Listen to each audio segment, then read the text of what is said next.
He's a dishonest broker. He's a liar. He spent the past 4 years, beyond 8, telling us that Trump is a uniquely awful person, racist, sexist pig, fascist, Nazi, Hitler. In this video, we dive into Megyn Kelly's sharp critique of Joe Scarborough, exposing his alleged hypocrisy and media manipulation.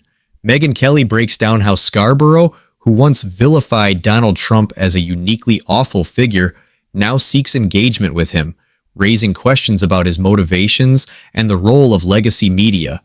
We explore Kelly's views on the persistent bias of left-leaning outlets, their impact on political narratives, and how this shapes public perception. If you're curious about the intersection of politics, media, and the polarization of today's news landscape, this video is a must-watch. Let's get to it. That you don't negotiate with that. You don't make up with that. That's not somebody who was like, I didn't like Trump, but I'm willing to try. That's a dishonest, bad actor whose voice should be excised from the conversation, not propped up, not listened to, not made easier or more robust by access to the now sitting president or about to be.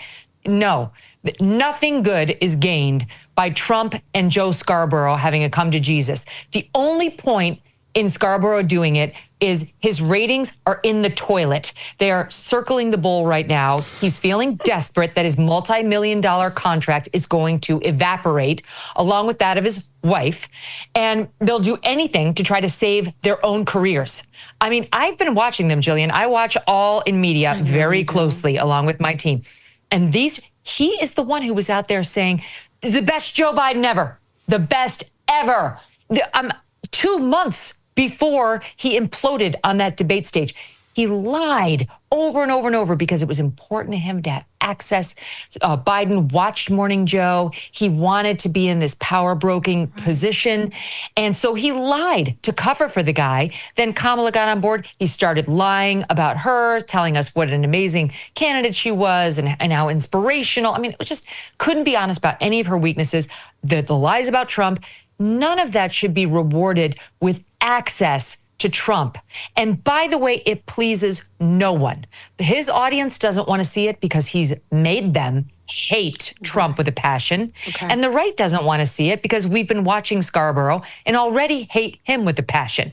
So the only reason to do it is to try to jack up numbers because he thinks there'll be some sort of hate watching or curiosity watching if he manages to get Trump on there or reports something about Trump that's new.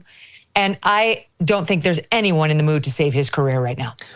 If you're finding this breakdown interesting and want to see more content like this, don't forget to hit the like button and subscribe.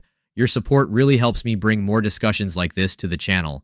Let's get back to the video. Here's the reason I'm asking is because he's one that represents many.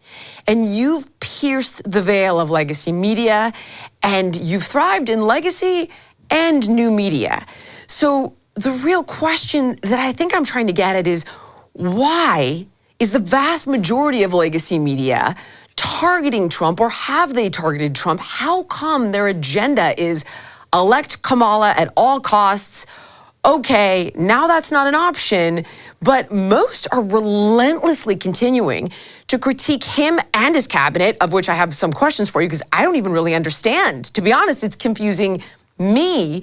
So why is that their agenda? What am I missing about that? And then they've always been left. Sorry, go ahead. No. Well, and then subsequently, that's why I'm wondering what the alternative is. Because it's like, do they go and make peace and try to present a more neutral point of view? Or do they continue to just relentlessly go after him, which could compromise, in my opinion, his ability to have a successful second term like the Russia hoax the first time? So first of all, they are left, and they've been left for a long time, and they've been doing this to Republicans for a long, long time, long before Donald Trump came on the scene. Right. So it's not entirely about Donald Trump. It doesn't really matter who it would be. If it were a Republican, they would be doing this to him. That's a time-honored tradition on the left and with our media, and it's not going to stop anytime soon. They really hate Trump because he doesn't kowtow to them, because he doesn't comply with any of their declared norms, because while he does need them, his attention is his oxygen. He will be quick to discard them if they don't do what he wants, and they can't stand that. They're used to being able to control a politician or someone in power more with their negative coverage or their threats of negative coverage. So I think that's all in the mix right now. But as to your second question, no, it's fine. Media is getting more polarized by the day, and it's a natural, welcome, expected, necessary reckoning. Is it? We used to be this way in our country. Yeah. I heard you say they've radicalized you, and I feel myself slipping, being less neutral, and I'm alarmed by that. I'm getting more aggressive in my arguments about health, about RFK. The tolerance is leaving me. And then when you said they radicalized me, and they did, Megyn, they forged you in fire.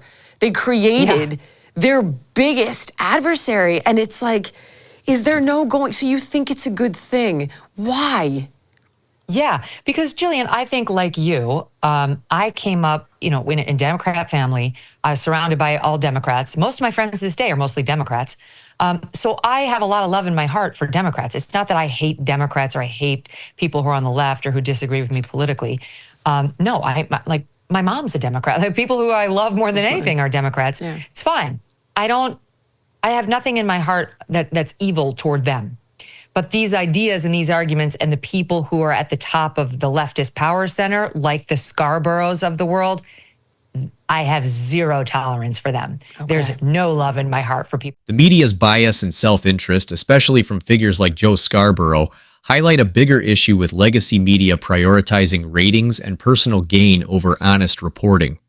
This bias, often targeting figures like Trump, deepens polarization and pushes people to extreme viewpoints, making it harder to trust the media. Is this an inevitable part of today's polarized world, or can we move towards something better?